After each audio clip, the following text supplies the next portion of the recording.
this leads to the second characteristic. And the second characteristic is impermanence or unreliability. That everything that we lean on is changing. So,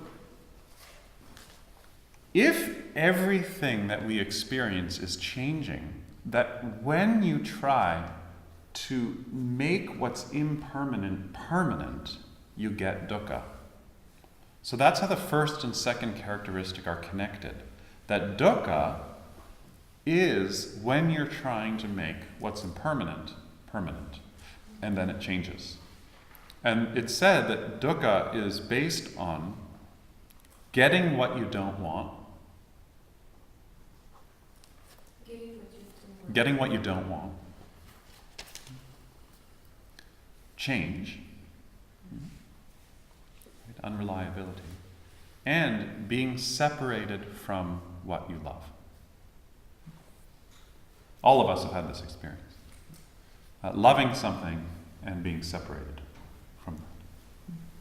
Somebody dies, you lose a piece of land, you lose a job, you get dumped. Which, as someone was saying yesterday, doesn't happen in Dublin. Yeah, that's a really good question. So the question was, if I can paraphrase, if everything's changing, how do I stay motivated? Right? So in Western philosophy, this is called Nietzsche. This is called nihilism. Okay? And this is the conundrum of the teenager. Right? Which is that, because teenagers start thinking a lot about death, and then they start realizing, if everything's changing, who cares what I do? Why should I go help the environment, join Greenpeace, get a job, become something? Climate change is happening. I'm going to die. My parents are going to die. Everything's changing. Who cares what I should do? I should just listen to Marilyn Manson all day. Never leave my house. And, sniff glue. Not biographical. So, now, and then if you combine that with the belief that God is just a human invention, then what do you have to rely on? If God is dead and everything's changing, then who cares, actually, what I do? So, in the tradition of both the yoga tradition and the Buddhist tradition, the response to nihilism is that one does not understand karma. That there's a misunderstanding of impermanence because the teaching of karma has been left out. Because the core teaching of karma is that everything you do makes a difference.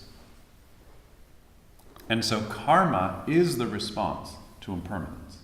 That yes, everything's changing. So how do you fall down, get back up, and love again? How do you fall down, get back up, and love even more deeply?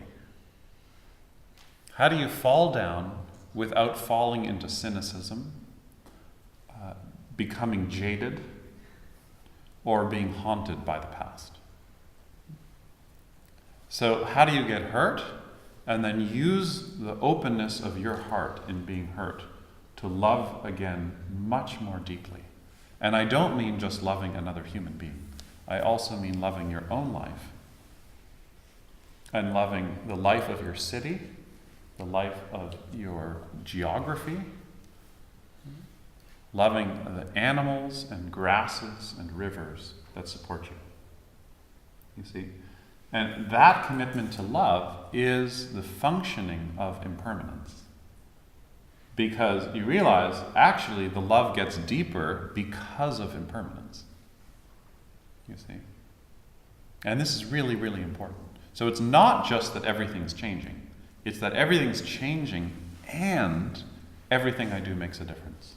Everything I do makes a difference because it has an effect. And if I just sit here and I'm cynical about my life, then that's what I'm contributing. And then if I feel, wait a second, I want my values to line up with my actions, and then karma starts coming alive.